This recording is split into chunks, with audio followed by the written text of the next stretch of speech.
In this discussion, we shall look at energy storage methods. We have already discussed that energy storage is very critical and crucial.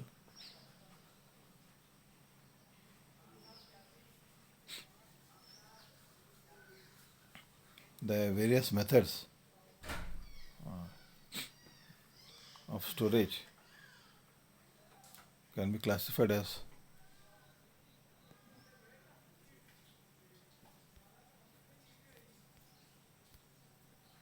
mechanical energy storage,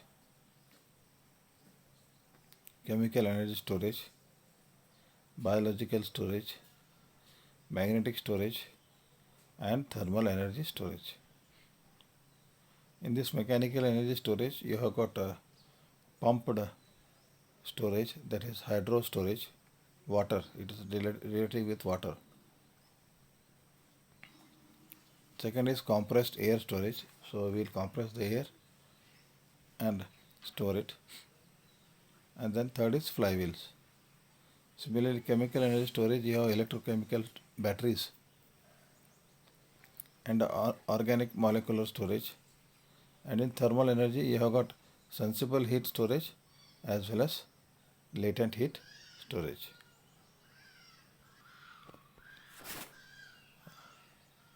Mechanical and hydraulic electrical energy storage usually store energy by converting electricity into the energy of compression, elevation or rotation.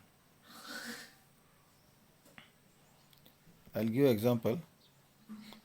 This whenever there is peak power, suppose we have got a power plant, hydel power plant is there, and so what happens in hydel power plant? The water flows from the dam through the pipes.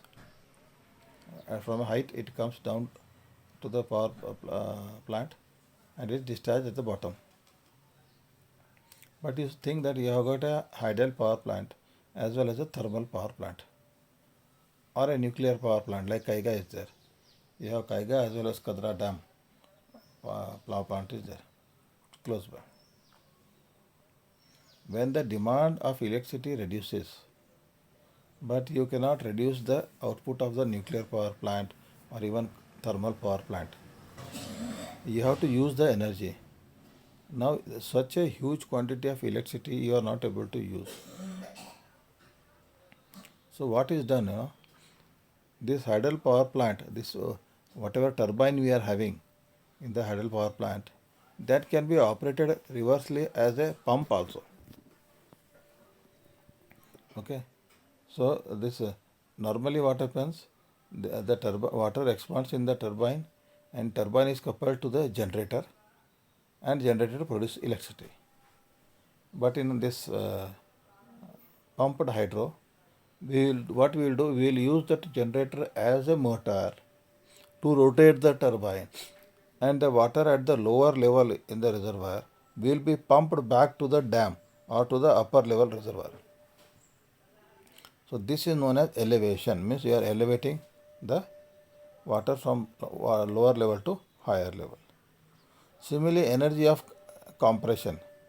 Now, energy of compression means if you have got spare electrical energy and you need to store. So what you have seen, like your when you go to petrol bunks, you get your air topped up in your bike and car tires. So what they do, they have got a air compressor and they have got a tank. So in the tank, they will store the compressed air. So when electricity is not there also, they can top up the air in the tires. This was a small tank what you are seeing in petrol bunks because their need is less. But we actually have lot of um, in the earth. For example, Kolar gold fields I'll give. I visited that gold fields long back, some 30 years back. So what they have done, they have gone, people have dug inside, and inside only you have got a lot of openings in the earth. So that becomes a huge reservoir. So we will compress the air and put it inside that gold mine or coal mine, underground coal mine, not. So those become huge reservoirs. And when there is a need for electricity, then we will take this compressed air, again it will run and it produces electricity. Similarly, the elevation like a pumped storage in a hydel power plant. So when the energy is extra, we will pump the water from bottom level to the top level. And when we want the energy, then we will run it as a hydel power plant. The water will flow from top to the turbine, expand and produce electricity. So these are mechanical energy storage systems. Pumped storage is proven technology, but is quite limited in its application by site considerations. So as I said, this pumped storage is only possible in certain locations where you have got those plants, and this water is not available. All the rivers are not available all the places. So there are some site considerations. And this compressed air energy storage has been tried successfully in Europe as well as US. So this concept has been applied on a large scale using depleted natural gas fields for the storage reservoir.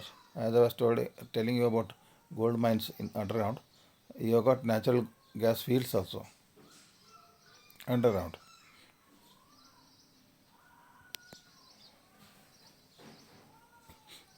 Alternately, energy can be stored chemically as hydrogen in exhausted gas fields. Energy can also be stored in rotation of flywheels. I think you have seen two-stroke bikes where the energy is produced every alternate cycle. So you require power, and that is why you have a big flywheel in a two-stroke bike. But that is not the case with four-stroke. Four-stroke, every rotation of crankshaft there is power generation, and you have smaller flywheel. So flywheel is also one of the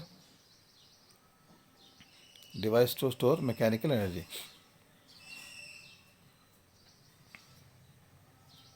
But these systems, especially mechanical systems, as you know, they have a lot of inertia, a lot of wear and tear, and their efficiency also is less, almost 50% only. But electrical energy store this is high. The efficiencies are high, like transformer efficiency, generator efficiencies are high. But diesel engine efficiency, as you know, is only limited. Now, second, we will discuss chemical reactions. So, chemical reactions you have just seen batteries. So, battery is one device which stores energy, but very little quantity. And now we have gone for lithium-ion batteries in all the electrical vehicles. And this people are planning to store hydrogen. A lot of research is going on in metal hydrides. I think if you remember, in your small earlier days, there small batteries were there for your cameras and rechargeable batteries. That is nickel cadmium battery and MH metal hydride batteries.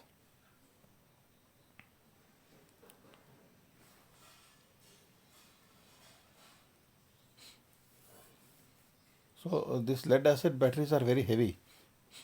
So weight to power, weight to storage capacity ratio also is very important, especially in vehicle applications, because in vehicle we are carrying the battery.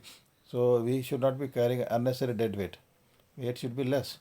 That is why you want lighter batteries which can store more amount of energy, and that is why instead of lead acid batteries now for electrical vehicles and all, we are talking about sodium sulfur and lithium sulfur batteries.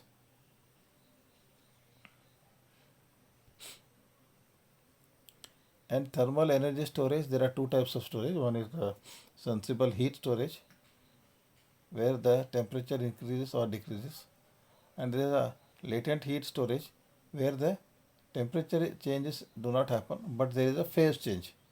Okay, solid to liquid or liquid to solid.